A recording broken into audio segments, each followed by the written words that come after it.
Ok, buenos días. Dios me los bendiga a los que nos he saludado. Vamos a orar para poner este espacio de escuela dominical en manos de nuestro Dios. Padre que estás en los cielos, santo eres, oh Dios. Bendecimos tu nombre en esta mañana. Te damos muchísimas gracias por por la multitud de tus bondades, oh Dios, por tus misericordias que son nuevas cada mañana. Te rogamos en ese espacio de escuela dominical que nos asistas de una manera especial, que nos des mentes concentradas, espíritu dispuesto para atender a lo que tú, oh Dios, has dispuesto en esta mañana para enseñarnos. Te pedimos, oh Dios, que cada palabra que sea dicha sea guiada por tu Santo Espíritu y que estas palabras queden atesoradas en nuestros corazones, de manera, oh Dios, que podamos servirte de mejor manera. Todo esto te lo rogamos en Cristo nuestro Señor. Amén. Mis hermanos, en la mañana de hoy vamos a continuar con nuestra serie de estudios sobre teología bíblica. En este caso ya nos encontramos en el libro de Números. Hasta este punto ya hemos abarcado los 18 capítulos de este capítulo. Hemos abarcado ya 18, de los cuales, como es costumbre, como es sabido, hemos podido extraer algunas enseñanzas o principios que nos resultan útiles para nosotros en el día de hoy. Y asimismo, mis hermanos, en la medida en que avanzamos en nuestra serie, notamos cómo Dios va revelando más de sí mismo, de lo que es su carácter y de ese plan eterno para con su pueblo y para el mundo. Ahora, algo que resulta importante de precisar aquí es que a pesar, mis hermanos, de la distancia de tiempo, esa brecha de tiempo que existe, que es bastante grande entre lo que es el antiguo Israel, que es lo que vemos en esa historia, hay una brecha de tiempo entre ellos y nosotros. Aún así, mis hermanos, a pesar de todo ese espacio de tiempo, Dios nos sigue hablando a través del ejemplo de los antiguos. Y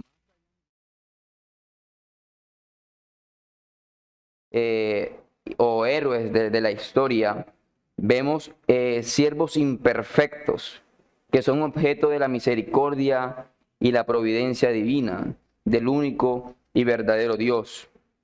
Ese Dios, mis hermanos, que ha hecho realidad cada una de las promesas hechas a su pueblo, que ha provisto a su pueblo bajo las peores circunstancias.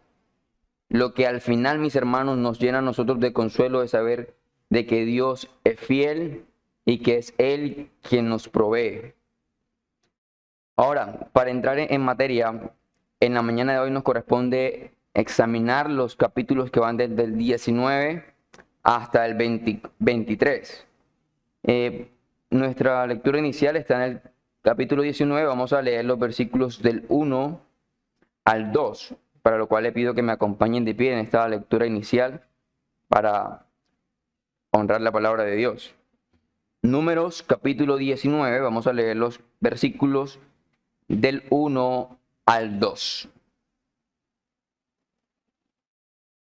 Dice, Jehová habló a Moisés y a Aarón diciendo, esa es la ordenanza de la ley que Jehová ha prescrito diciendo, di a los hijos de Israel que traigan una vaca alazana perfecta en la cual no haya falta, sobre la cual no se haya puesto yugo. Pueden tomar asiento. Hasta este punto, mis hermanos, en lo que hemos estudiado de estos libros, hemos visto cómo Dios ha provisto al pueblo de Israel de ciertos métodos y ciertos rituales para la purificación. Dios ha sido muy enfático en señalar el hecho de que hay ciertas condiciones que hacen de ciertas personas que no sean aptos para participar o ceremonialmente aptos para participar de la congregación.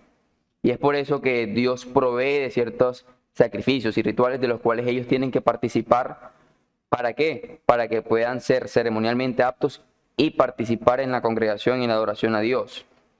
Muchos de estos rituales y sacrificios que han sido mencionados y descritos a lo largo de lo que hemos estudiado, hemos visto que son bastante tediosos, tienen una cantidad de requisitos y a la final también resultan un tanto costosos por todo lo que eso implica.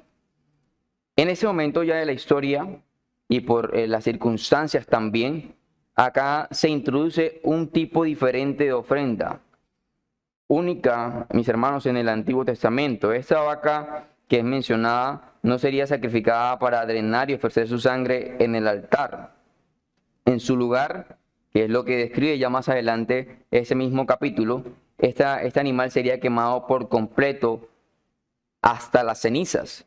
Y esas cenizas restantes se añadirían a un agua que se utilizaría para la limpieza ritual. Estos requisitos que son descritos en este texto hacían que este animal en particular fuera visto como algo raro. Este animal, por lo tanto, sería valioso, raro y en cierto sentido puro, al nunca haber sido apareado o nunca habérsele puesto yugo sobre él. Cada uno, mis hermanos, de los elementos que están incluidos acá se utilizaba en la ceremonia de la purificación también de los leprosos, y cada uno de estos tiene un significado especial. El residuo de la quema de ese animal, el cedro, el hisopo y la tela escarlata producían una gran cantidad de cenizas. Estas cenizas se recogían y se rociaba sobre agua poco a poco para hacer un agua apta para la ceremonia.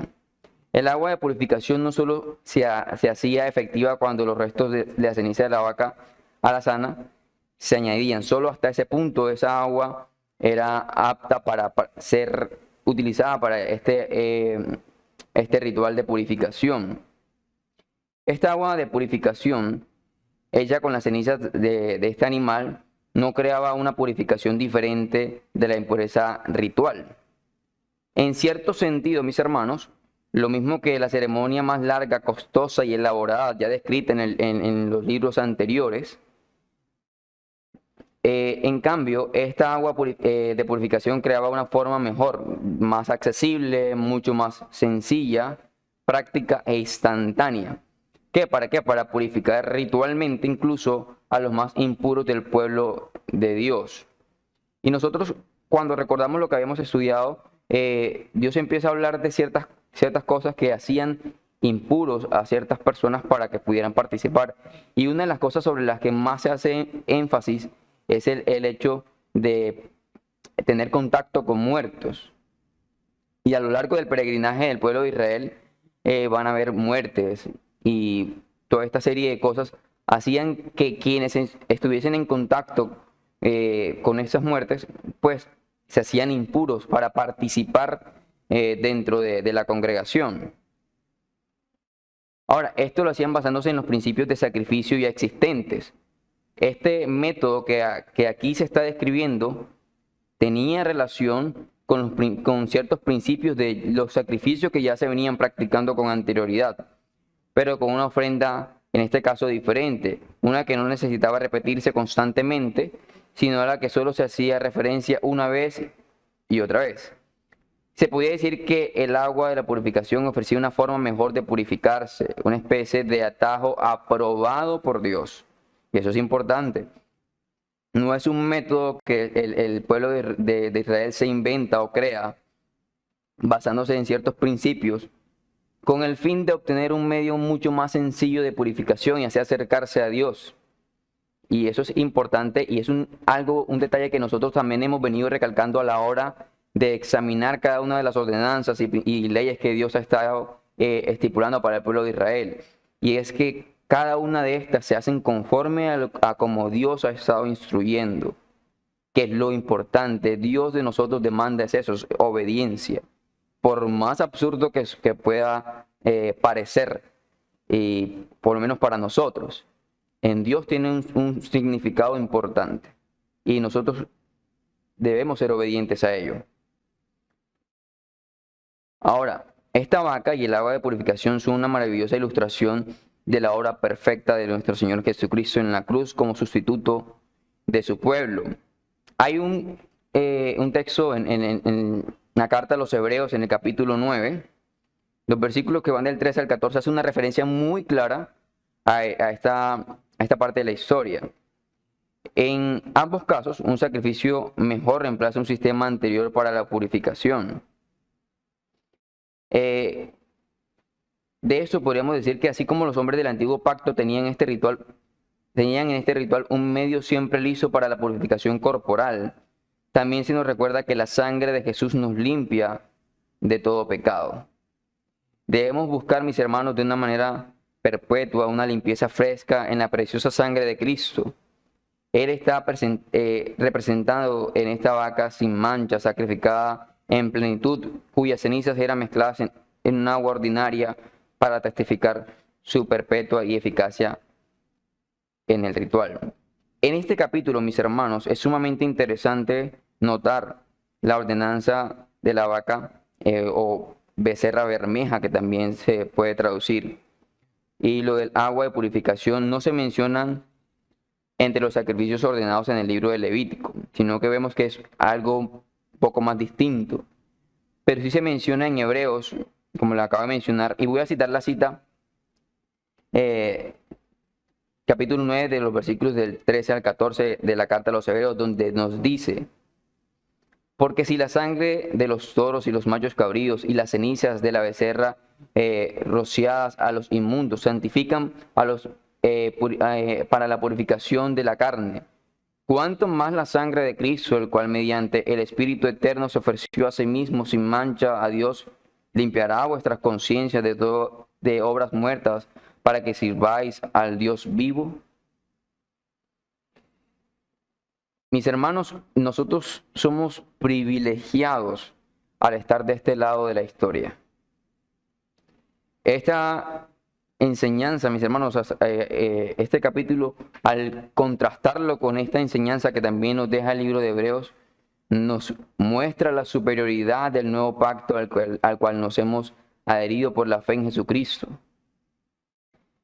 La superioridad de su obra, de su persona, por cuanto sus beneficios para nosotros son mucho más elevados.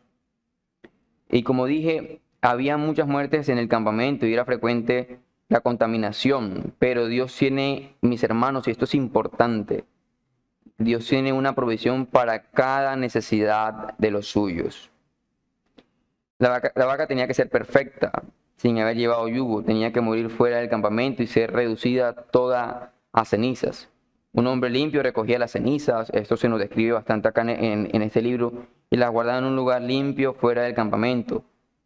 Estas mezcladas con agua purificaban a los contaminados. Mis hermanos, cuando el creyente se contamina en el mundo, no hace falta un nuevo sacrificio por el pecado, pero es necesario que el Espíritu Santo, de quien habla el agua, aplique con poder al corazón contrito el recuerdo del sacrificio hecho una sola vez y para siempre, que expía el pecado del pueblo de Dios. Mis hermanos, y aquí hay una reflexión importante que podemos rescatar de este primer capítulo que estamos estudiando. Y es que Dios a nosotros nos ha provisto de medios de gracia, de los cuales nosotros podemos echar mano para acercarnos a Él.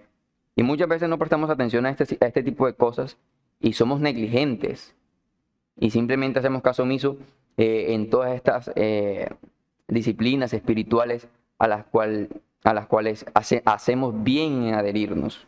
Porque en la medida en que nosotros nos ejercitamos en estas cosas, lo que es la piedad, mis hermanos, nosotros podemos acercarnos a Dios de mejor manera. Entonces, en este primer capítulo, quiero que hagamos reflexión sobre ese asunto. Es que Dios a nosotros nos ha provisto de medios para cada una de nuestras necesidades. Ahora, avanzando hacia el capítulo 20, en ese se nos narran unos hechos bastante también importantes. Vemos el evento del agua que sale de la peña. Vemos el momento en que Edom rehúsa a dar paso al pueblo de Israel para que cruce por su ciudad hacia la tierra prometida. Vemos a Aarón que también muere. Vamos a leer del capítulo 20, vamos a leer los primeros 5 versículos. Que dice: llegaron los hijos de Israel, toda la congregación, al desierto de Zin en el primer mes, y acampó el pueblo en Cades, y allí murió María, allí fue sepultada. Y porque no había agua para la congregación, se juntaron contra Moisés y Aarón, y habló el pueblo contra Moisés, diciendo: ojalá hubiéramos muerto cuando perecieron nuestros hermanos delante de Jehová. ¿Por qué hiciste venir a la congregación de Jehová a este desierto para que muramos aquí nosotros y nuestras bestias? ¿Y por qué nos has hecho subir de Egipto para traernos a este mal lugar? No es lugar de sementera, de higueras, de viñas, ni de gradas, ni de granadas, ni un agua para beber. Mis hermanos, estos primeros versículos nos dan una idea bastante importante acerca de lo que está sucediendo a esta altura del peregrinaje del pueblo de Israel.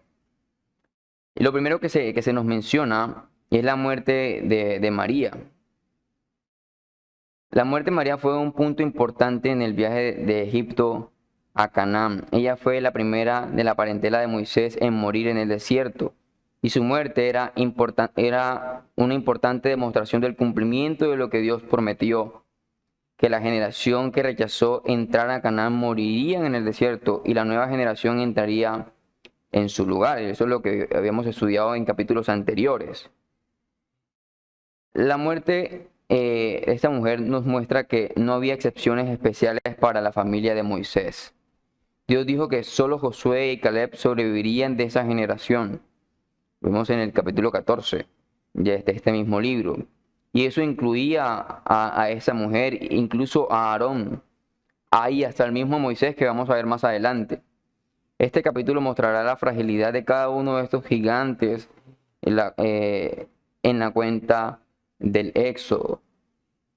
Muchas personas aún, mis hermanos, se engañan a sí mismas en pensar que ellos tienen una excepción especial de Dios, creyendo que ellos son un caso especial, con su propio acuerdo especial con Dios.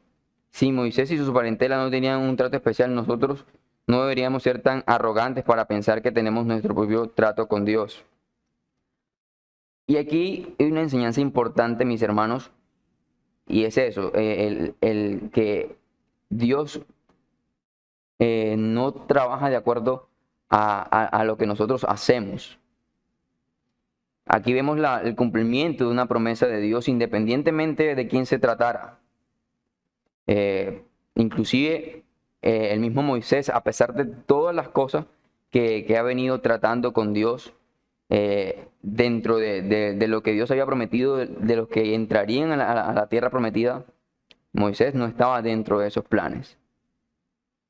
Y aquí podemos ver que no existe, por más que nosotros hagamos y dejemos de hacer y todo este asunto, esto no nos convierte a nosotros en alguien más especial que otro.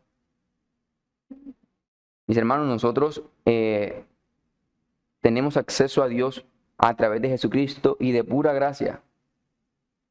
Somos beneficiados en la obra de Jesucristo para podernos acercar. Y cada una de estas actividades que se nos dan a imitar dentro de las Escrituras, mis hermanos, no son para alcanzar algo en Dios, para nosotros obtener de cierta manera el favor de Dios, para nosotros de cierto modo alcanzar cierta estima y poder obtener así ciertos beneficios. Mis hermanos, nosotros, cada una de las cosas que Dios pone delante de nosotros para hacer, son en beneficio nuestro. Son en beneficio nuestro. Y nada de lo que hagamos hará que Dios esté en deuda con nosotros. Nada de lo que nosotros hagamos hará que Dios esté en deuda con nosotros. Y aquí, mis hermanos, hay un claro ejemplo. la familia de Moisés, tenemos a Aarón, que fue el sumo sacerdote, y Dios no le permitió entrar a la tierra prometida.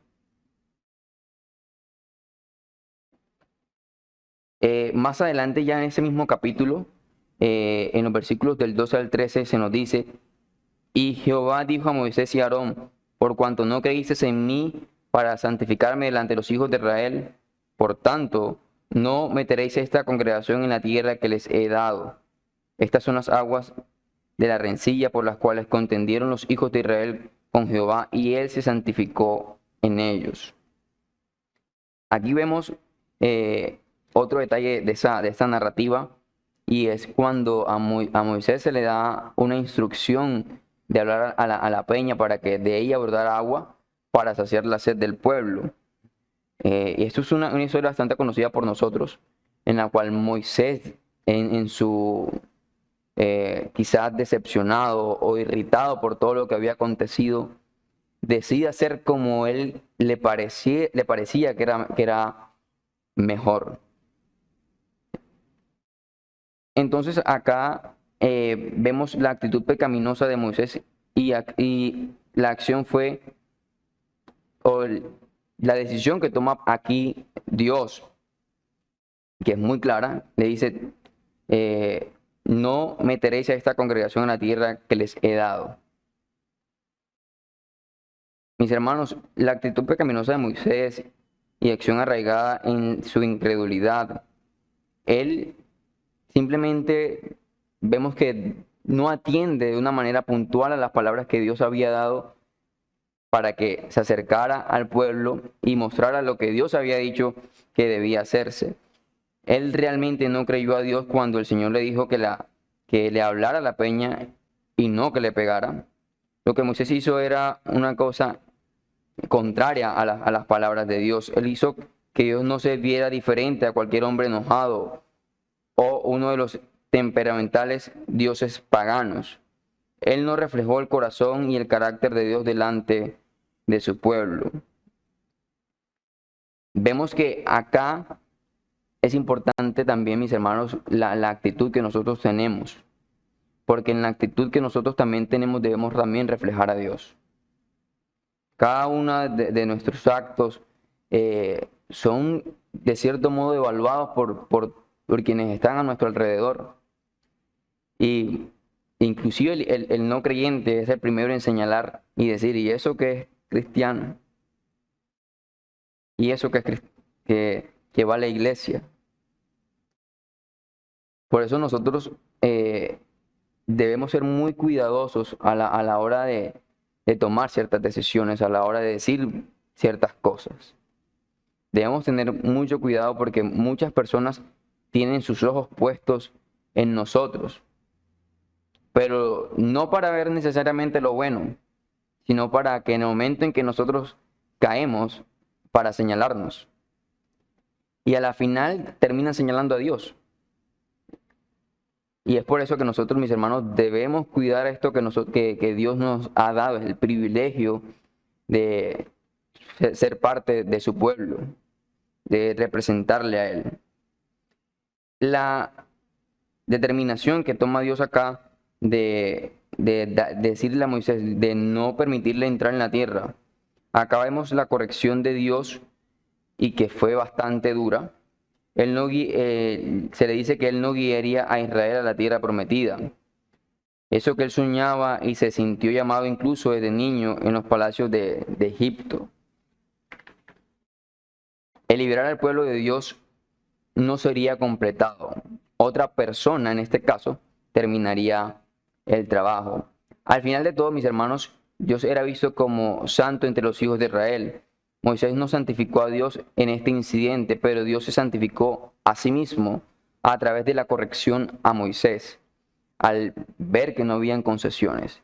La santidad de Dios y todo lo que tiene que ver con el carácter de Dios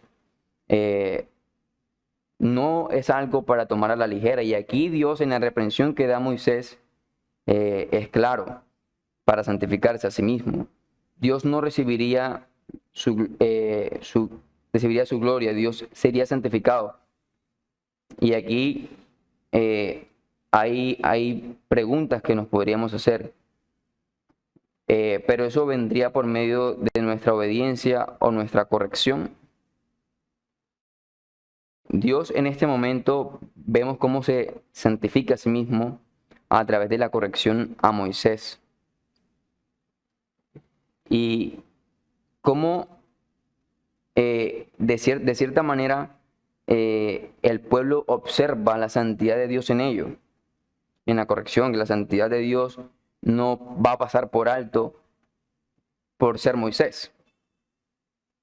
Dios, a pesar de todo lo que Moisés hizo en medio de su pueblo, él decide actuar con justicia y misericordia también al mismo tiempo.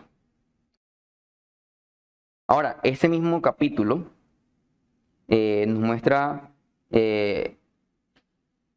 otros escenarios bastante importantes en el peregrinaje de Israel. Israel estaba en Cádiz y ellos querían ir a través de la tierra de Edom, porque les permitía, de cierto modo, estar más cerca de la tierra prometida. Pero sucede un episodio importante. Más allá de donde fallaron de entrar por la incredulidad, esta era la quinta etapa del Éxodo. Y aquí estamos en donde ellos están frente a cierta ciudad. Moisés envía a ciertas personas para que representen al pueblo y pedir permiso para cruzar sus ciudades.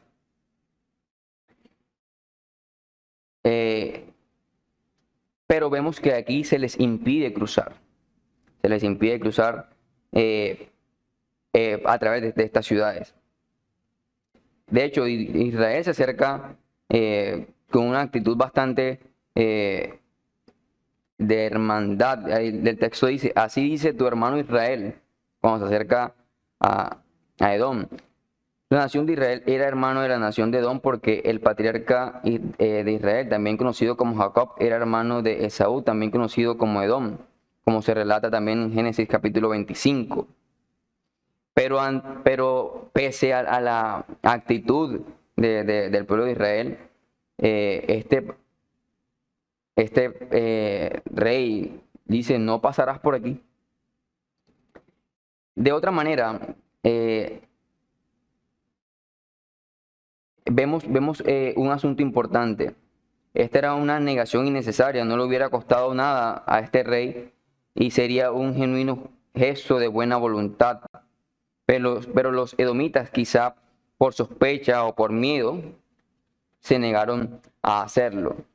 Y pues Israel tuvo que simplemente desviarse. Mis hermanos, esa negación hizo que el viaje de los hijos de Israel fuese mucho más desalentador y peligroso. Pero parece que no hay registro en ese momento en ese momento de la historia. Vemos que Dios no castiga al pueblo de Edom por este hecho. En este momento de la historia no hay una acción de Dios en contra de esta negativa. De hecho, Israel seguía ordenado de tratar al edomita como hermano. Dios aquí le muestra a Israel cómo dejarle al Señor el juicio de aquellos que le hicieron mal y cómo amar a aquellos que han actuado como enemigos en su contra, incluso si son sus hermanos. Este detalle también es importante y es en cuanto a qué actitud nosotros tomamos cuando a nosotros se nos dan ciertas negativas, cuando no se nos da lo que pretendemos que se nos dé, o cuando somos tratados a veces de una manera injusta. ¿Cuál es nuestra actitud frente a ese tipo de situaciones? Y algo que rescatar de la actitud también del pueblo aquí es que simplemente dejaron este asunto en manos de Dios. Simplemente decidieron hacerse a un lado y a pesar de lo costoso que sería pues la desviación, decidieron que lo mejor era que Dios se encargara de ese asunto. Y en esa actitud, mis hermanos, nosotros también reflejamos a Dios. en la medida en que nosotros dejamos que sea Dios quien ponga en orden todas las cosas. Mis hermanos, el tiempo se me está agotando, pero algo que quiero mostrar también de este mismo capítulo, y es que es la muerte de Aarón. Y aquí Aarón murió como un gran representante también del pueblo de Israel, pero también una figura bastante compleja, incluso más que María o Miriam. Él fue usado poderosamente por Dios como el compañero de Moisés para iniciar el sacerdocio y para implorar con Moisés por el pueblo. Al mismo tiempo, jugó un papel decisivo en el grotesco fiasco del becerro de oro. Eso también lo vimos cuando estuvimos estudiando Éxodo. Y en desafiar a la autoridad de Moisés con su hermana.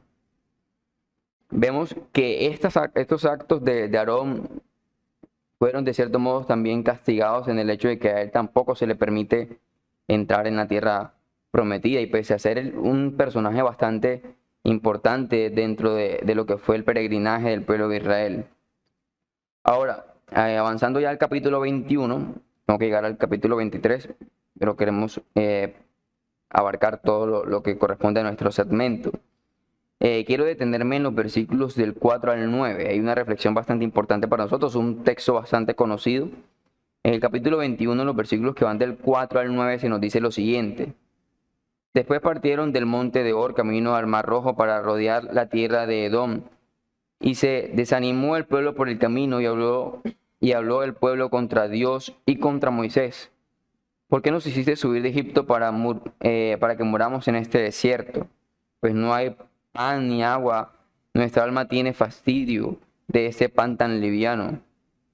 Y Jehová envió entre el pueblo serpientes ardientes que mordían al pueblo, y murió mucho pueblo de Israel. Entonces el pueblo vino a Moisés y dijo, hemos pecado por haber hablado contra Jehová y contra ti. Ruega a Jehová que quite de nosotros estas serpientes. Y Moisés oró por el pueblo, y Jehová dijo a Moisés, hazte una serpiente ardiente y ponla sobre un asta, y cualquiera que fuese mordido y mirare a ella, vivirá.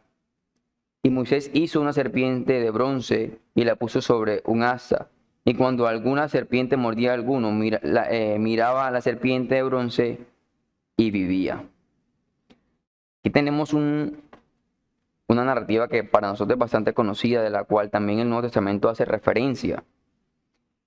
Mis hermanos, el libro de Números relata que después de que el Señor envió una plaga de serpientes para castigar a los judíos por su falta de fe, Moisés intercedió ante Dios y recibió esas instrucciones que acabamos de leer, que son descritas con bastante puntualidad.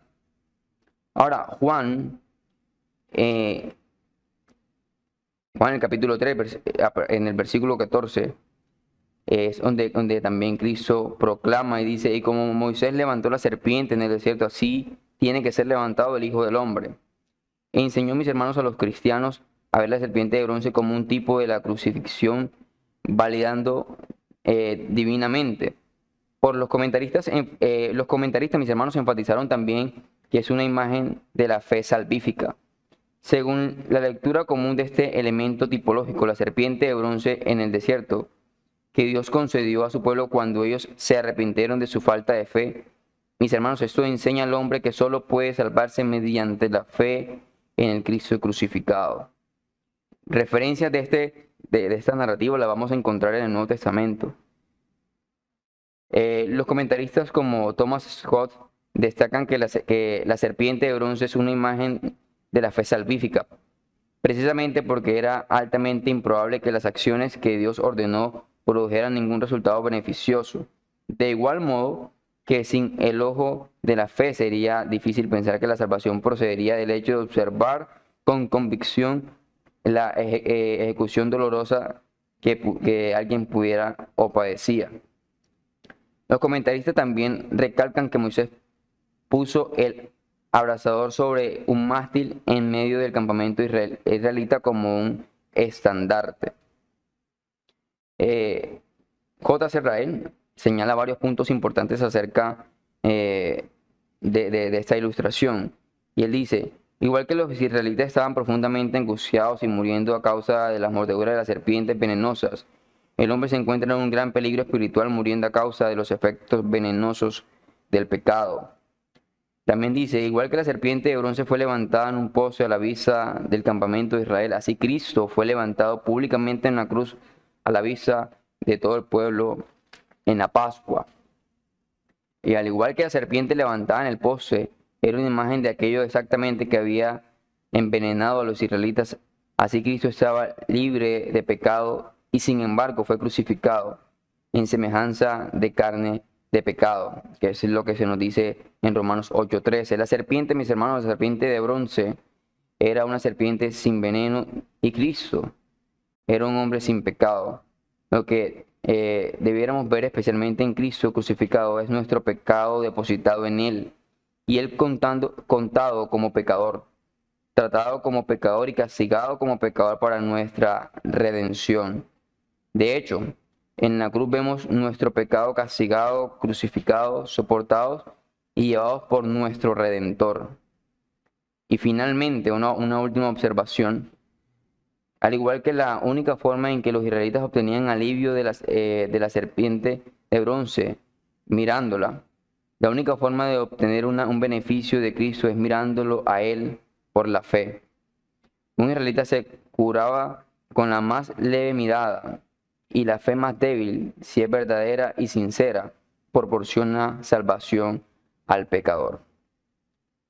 Es importante cómo cada una de estas enseñanzas, mis hermanos, nos revela unos detalles importantes acerca de nuestro Señor Jesucristo.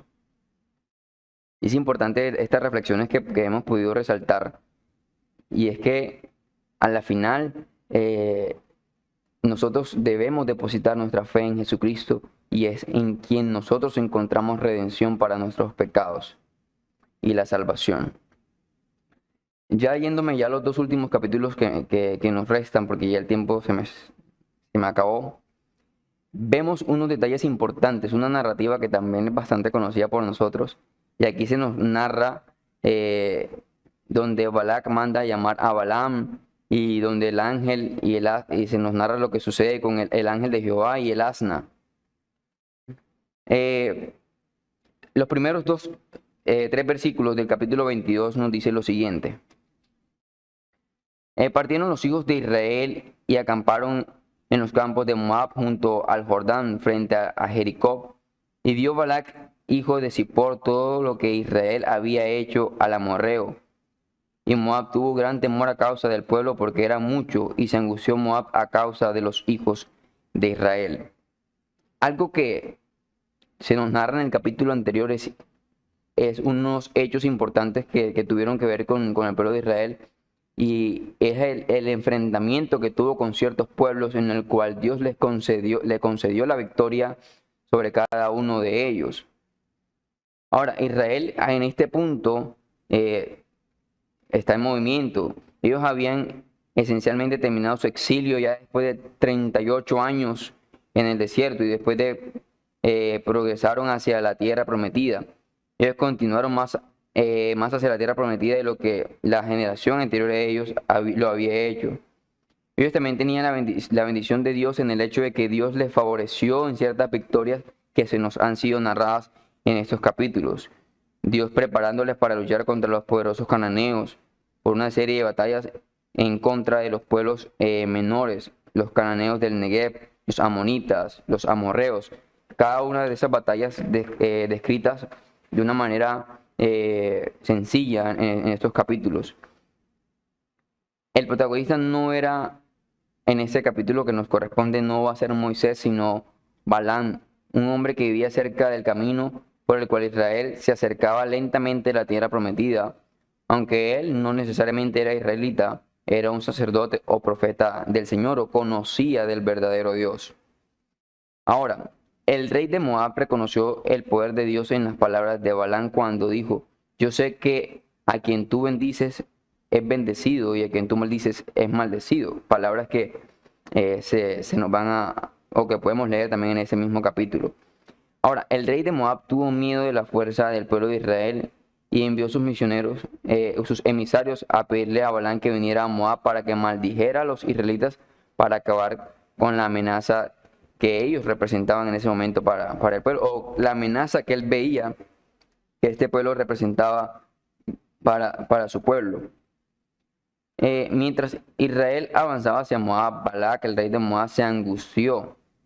Y esto era por el tamaño de Israel, porque ellos habían derrotado a las naciones vecinas.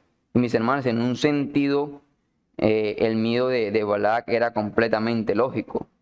Pues ya este pueblo de Israel se había enfrentado también a pueblos que resultaban también ser enemigos de Balac y obtuvieron la victoria en medio de ello.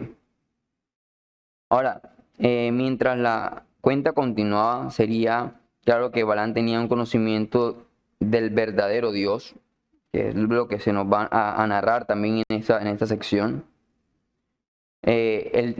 Y aquí hablando efectivamente del Dios de Israel, no de alguna vaga o vaga ilusión acerca de un Dios espiritual. En el versículo 9 hasta el versículo 12 se nos dice, y vino Dios a Balaam y le dijo, ¿qué varones son estos que están contigo? Y Balaam le respondió a Dios, Balac, hijo de Zippor, rey de Moab, ha enviado a decirme, he aquí este pueblo ha salido de Egipto y cubre la faz de la tierra. Ven pues ahora y maldícemelo. Quizá podré pelear contra él y echarlo. Entonces dijo Dios a Balaam, no vayas con ellos, ni maldigas al pueblo porque bendito es. Y vemos una instrucción bastante clara acerca de este hecho. Vemos que Balaam se aparta para irse a Dios, rogar a Dios y comunicar eso que le han pedido. Dios le informa a Balaam que él ha escogido a Israel como una nación bendita y le ordena que no vaya a Moab ni maldiga a Israel. Sin embargo, después de la insistencia del rey de Moab, Balaam decide ir a Moab. Sus anfitriones tratan de sobornarlo para que maldiga a Israel. Vemos que se le ofrecen muchas cosas, pero aún así Balaam dice, aunque me diere su casa y todos sus tesoros, él debía obedecer a Dios, a lo que Dios ya le había dicho que debía hacer. Ahora, sus anfitriones trataban de sobornarlo para que maldijera a Israel, pero Balaam les advierte que él solo hará lo que Dios le había ordenado que hiciera. Pareciera que Dios está de acuerdo con este plan, pero mientras Balaam va en su asna hacia Moab, el ángel del Señor bloquea su camino 3 veces. El ángel es invisible para Balaam. Vemos en la narrativa que él definitivamente no ve lo que está sucediendo. Pero el asna puede ver al ángel y se desvía varias veces del camino. Balaam se enfurece con el asna y comienza a golpearlo con su vara. Y aquí la narrativa dice, entonces el Señor abrió la boca del asna, a la cual dijo a Balaam, ¿qué te he hecho yo que me has golpeado 3 veces? Un hecho bastante peculiar. Y vemos que Balaam conversa con el asna y se da cuenta de que el animal había comprendido mucho más claramente la guía de Dios que él mismo.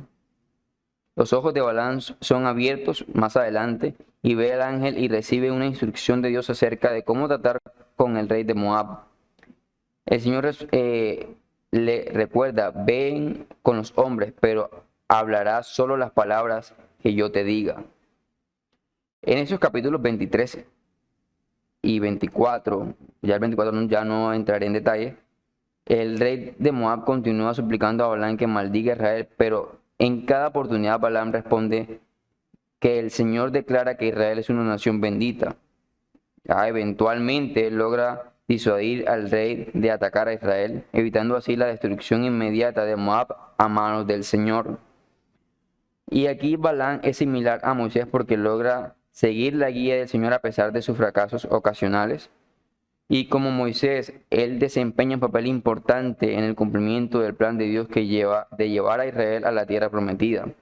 Pero Balaam también es muy distinto a Moisés en muchos otros y de muchos otros héroes de la Biblia. Él mismo no es israelita y su principal logro no es salvar la destrucción de Moab. Su propósito es salvar la destrucción de Moab y no la de Israel. Por estas 2 razones, los israelitas estarían muy sorprendidos de leer que Dios le habló a Balaam tan clara y directamente como los profetas sacerdotes de Israel. Y algo que resulta aún más sorprendente, tanto para Israel como para el mismo Balaam, es que la guía de Dios llegó en el momento decisivo por medio de las palabras de un animal, una simple asna, en dos formas sorprendentes. Vemos que la guía de Dios no viene a través de los medios predilectos o de ciertas personas, sino por medios de los recursos que Dios mismo escoge. Importante detalle. Si Dios decide hablar por medio de un enemigo potencial o incluso una bestia del campo, debemos poner atención. El pasaje no nos dice que el medio principal por el cual Dios nos guía es necesariamente un profeta extranjero o un asno, pero sí nos explica algo sobre escuchar la voz de Dios. Para nosotros es fácil escuchar la voz de Dios solamente por los medios que conocemos. Y mis hermanos, con frecuencia esto significa que escuchamos únicamente a aquellas personas que piensan, hablan o actúan como nosotros o que pertenecen a nuestros círculos sociales. También puede indicar que nunca le ponemos atención a quienes toman una posición diferente a la nuestra. Se vuelve fácil creer que Dios nos está diciendo exactamente lo que ya estamos pensando. Los líderes refuerzan eso a menudo al rodearse de un grupo limitado de delegados o consejeros de pensamiento similar. Y mis hermanos, tal vez somos más parecidos a Balaam de lo que quisiéramos. Pero por la gracia de Dios podríamos aprender alguna forma de escuchar lo que Dios nos puede decir, incluso por medio de personas en las que no confiamos o en fuentes con las que no estamos totalmente de acuerdo. Mis hermanos, y acá la reflexión importante que nosotros debemos rescatar, y es el hecho que muchas veces la instrucción que nosotros recibimos de Dios no necesariamente es la que nosotros esperamos recibir. Pero aún así es importante que nosotros seamos diligentes y obedezcamos a aquello que Dios nos ha ordenado obedecer.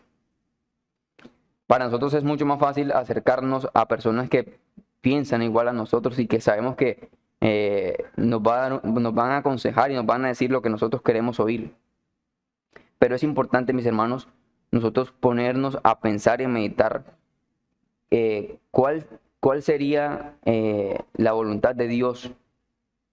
¿Qué quiere Dios o qué demanda Dios que haga en ciertas circunstancias?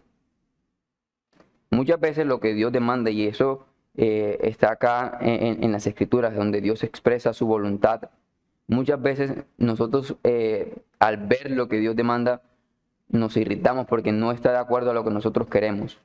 Pero la reflexión que nos deja este hecho es que nosotros debemos ser obedientes, a pesar de que las cosas que recibamos no están de acuerdo a lo que nosotros queremos. Bueno, mis hermanos, quiero terminar acá porque ya el tiempo se me acabó hace ratico. Y vamos a orar y tenemos un espacio para aportes. Padre que estás en los cielos, te damos muchísimas gracias por tu bondad, por tu misericordia, porque nos has otorgado el enorme privilegio de participar en esta asamblea, congregarnos en tu nombre para estar expuestos a tu palabra. Te pedimos, oh Dios, que nos des corazones entendidos, que nos des corazones humildes para poder atender, oh Dios, a todas estas instrucciones que tú nos has dejado en tu palabra. Y que en cada una de ellas nosotros podamos reflexionar antes de actuar y pensar, oh Dios, en que nosotros te estamos representando. Y que de esta manera en la que nosotros nos movemos, nos actuamos, mis hermanos, cada uno de nosotros te glorificamos.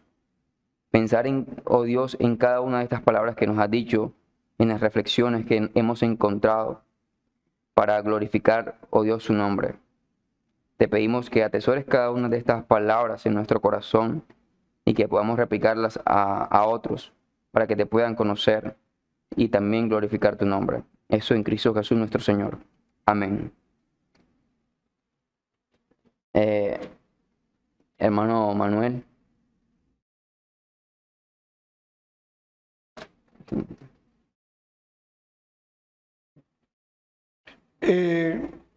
Amada iglesia, buenos días nuevamente para los que de pronto no estaban ahorita que llegué, empezamos el servicio. Bueno, vemos ahí, es una escuela muy hermosa, es una enseñanza maravillosa, y vemos que la palabra que tenemos que tener nosotros muy en cuenta es la obediencia.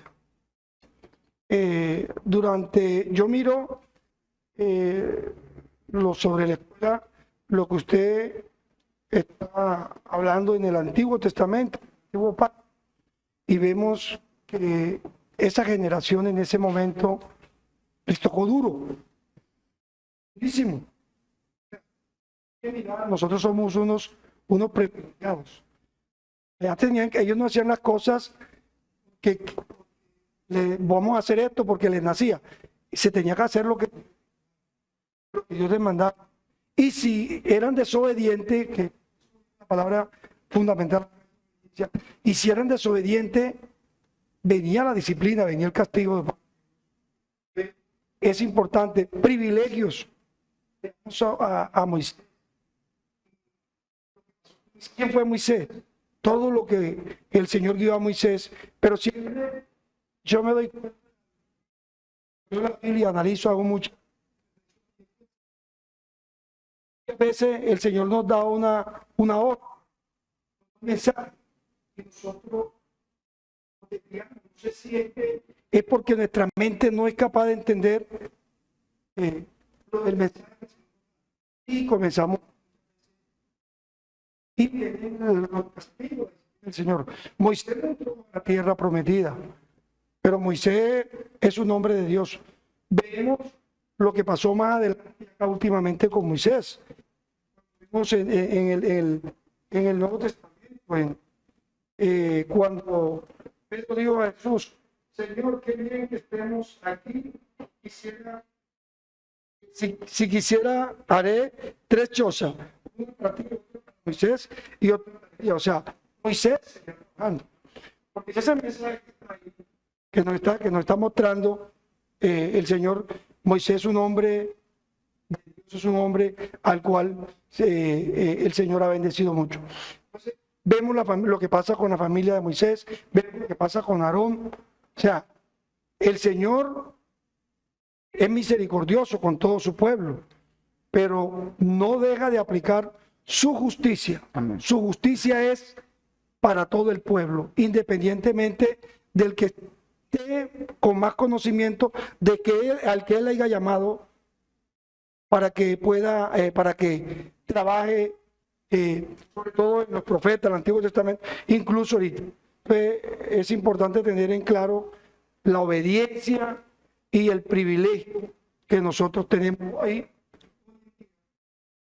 La iglesia del Señor, nosotros hacemos algo que nos parece, porque no está en la Biblia, nos parece distorsionado, que la Biblia diga lo que nosotros queremos, que no hay ese castigo como lo sufrieron el antiguo pueblo de Israel. Ese es mi aporte, mi hermano. Gracias, mi hermano. Pastor.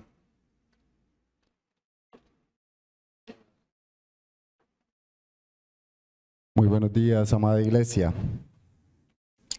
Aquí quisiera que analicemos y que veamos cómo el Señor nos hace ver no tanto que Moisés no entra a la tierra prometida por golpear la peña, como muchas veces hemos escuchado, sino que no entra, es por lo que nos dice el versículo 10 del capítulo 20, donde podemos leer que dice: y reunieron Moisés y Aarón a la congregación delante de la peña y le dijo, o sea, hablando de Moisés, dice: oíd ahora, rebeldes, os hemos de hacer salir agua de la peña.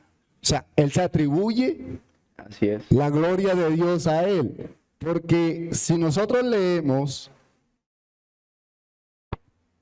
el mensaje o la narración paralela que se encuentra en Éxodo capítulo 17, en el versículo 6, nos dice, acompáñenme por favor, Éxodo 17, 6.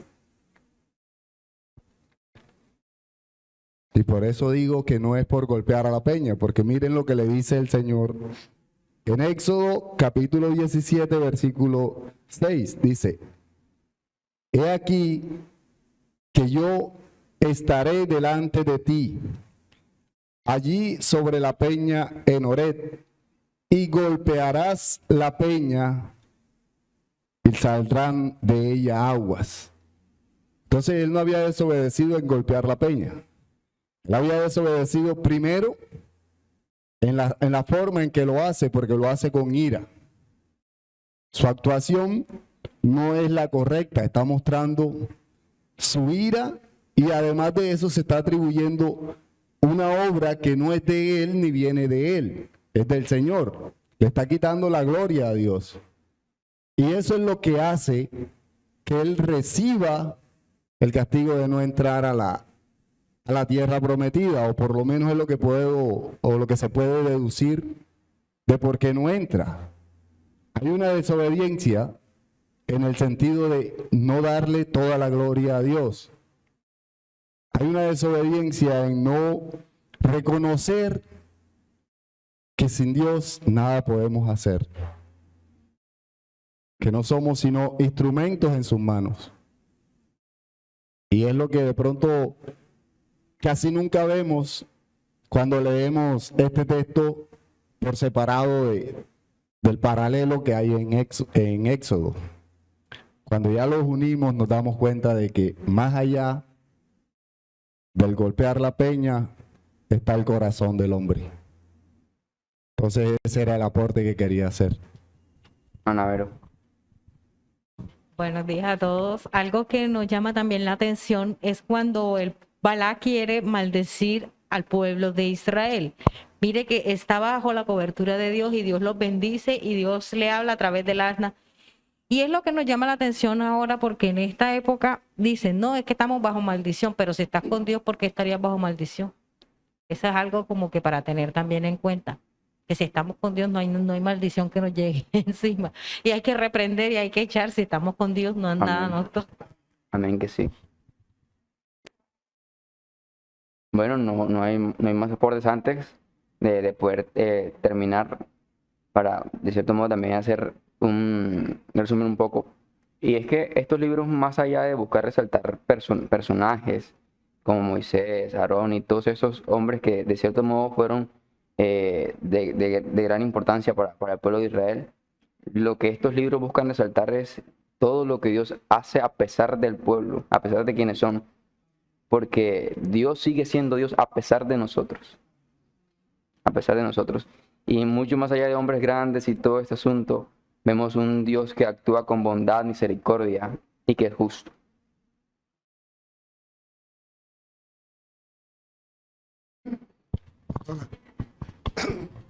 Cuando Kelvin, cuando usted estaba hablando de la serpiente que fue levantada, Cristo fue levantado, como dice usted, el Hijo del Hombre fue levantado.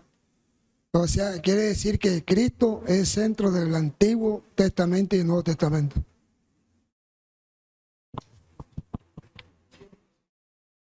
No le entendí lo último. Ok, sí, la pregunta o lo que dice el hermano Andrés es que el Antiguo Testamento o Cristo es centro del Nuevo Testamento y del Antiguo Testamento, y eso Amén, es correcto. sí. Igual la serpiente es una sombra de lo que había de venir, como muchas veces lo dice el apóstol Pablo. La serpiente era muestra de cómo al mirar la serpiente eran sanados. Al mirar a Cristo somos sanados. Entonces sí, hay un paralelismo. Buenos días, hermano. No, Buenos días. la pregunta mía es acerca de muchos cristianos o evangélicos que dicen de las maldiciones, o sea, dicen que las palabras tienen poder. Entonces le dice a uno, no declare esto, le diga, por ejemplo, a su hijo, no le diga así porque esa palabra tiene poder. Entonces ellos lo piensan como una maldición. Entonces uno tiene que cuidar las palabras, sea si es maldición o no, si las palabras tienen poder. Eso siempre me lo he preguntado. Si uno dice esto, las palabras tuyas tienen poder. O sea, también he visto en la narrativa de que se lee a Moisés, cuando Dios castigó a María y porque ella habló de Moisés. Y habló de Moisés porque Moisés había escogido, creo que parejas extranjeras, no sé. Yo he leído eso. Entonces le dio una enfermedad, le mandó una enfermedad de lepra. Pero entonces la intercesión de Moisés fue el único que pudo curar, es porque él intercedió a Dios. Después de que ella habló de él, entonces intercedió y María quedó limpia de la lepra. Entonces yo pensando si la intercesión de un cristiano, o sea, un líder, vale más o Dios tiene en cuenta cuando se ora y Dios escucha esa oración como más, no. O también, no sé si, esa es la pregunta. Vixen. No, Buenos días, hermanos. ¿Está aprendido? Sí. buenos días. A mí eso de que las palabras tienen poder me suena más a superstición que otra cosa, pero de todas formas, como para sacar lo bueno del asunto. A mí se me ocurren dos cosas de la Biblia con respecto a esto. Por un lado, el proverbista dice que en las muchas palabras no falta el pecado.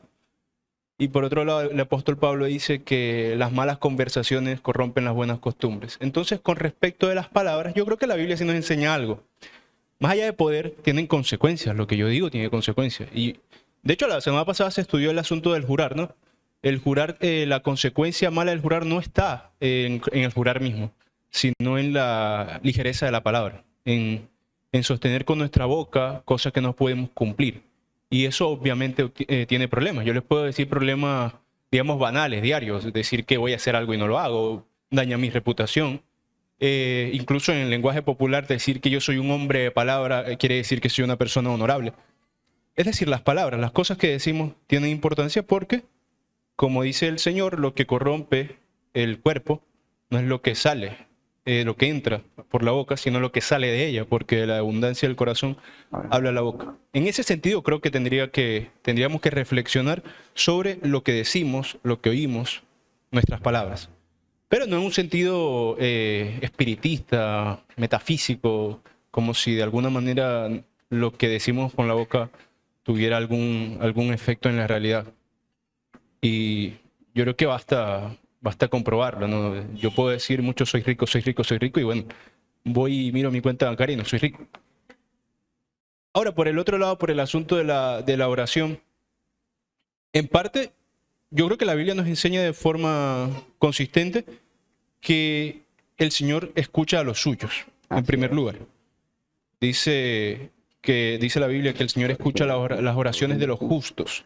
Así es. Y es probable que en función de sus planes escuchan más a unos que otros, pero creo que no deberíamos acercarnos con esa noción al Señor. Antes, la noción de la oración y de la providencia divina es una noción universal. Nos dice el autor de Hebreos que para el creyente hay el libre acceso al trono de la gracia. Él no hace discriminación allí, no dice que para tal o cual creyente. Para el creyente hay libre acceso al trono de la gracia.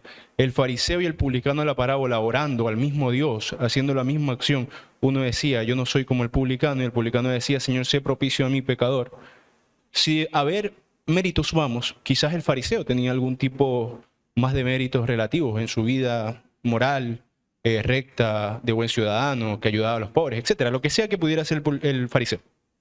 Pero en términos del libre acceso al trono de la gracia, ese acceso lo tenemos tan solo si estamos en la gracia, si tenemos Amén. fe. Y si bien el Señor, como soberano, podría tomar más en cuenta unas oraciones que otras, creo que no deberíamos ir por allí. Eso no es lo que nos enfoca la Biblia. La Biblia nos enfoca a que el Señor escucha a sus hijos, a todos, y dará conforme a su providencia. Así es. Mana Sayo. Buenos días. Buenos días. De pronto entiendo a la hermana Norma en lo que quiere preguntar y es con respecto a nuestros hijos y nuestra familia. ¿Es eso lo que de pronto usted quiere saber, hermanita? ¿Verdad? Bueno. Como madres creyentes debemos ser cuidadosas en cómo le hablamos a nuestros hijos. No con esto te estoy queriendo decir que los vamos a atar, pero tú siendo conocedora de la palabra de Dios, siempre debes guiar a tus hijos conforme a ella. Pues obvio que no le vas a decir malas palabras a tus hijos o no los vas a intratar. Como bien decía el hermano, las malas conversaciones corrompen nuestras buenas costumbres. Tú tienes siempre que guiar a tus hijos conforme te lo dice la palabra. No vas a intratarlo, no vas a decirle vulgaridades, ¿verdad?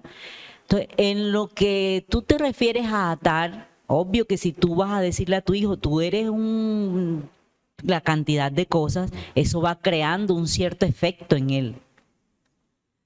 Exacto, como bien lo dice Pedro, eso es algo mucho más psicológico que espiritual. Pero, pues obvio, nosotros no podemos intratar a nuestros hijos. Eso trae consecuencias a largo plazo, mi hermana. Eso trae consecuencias en la formación tanto intelectual como espiritual de nuestros hijos. Siempre debes guiar a tus hijos como te lo enseña la palabra. Sabemos que, como dice la Escritura, nosotros fuimos concebidos en pecado.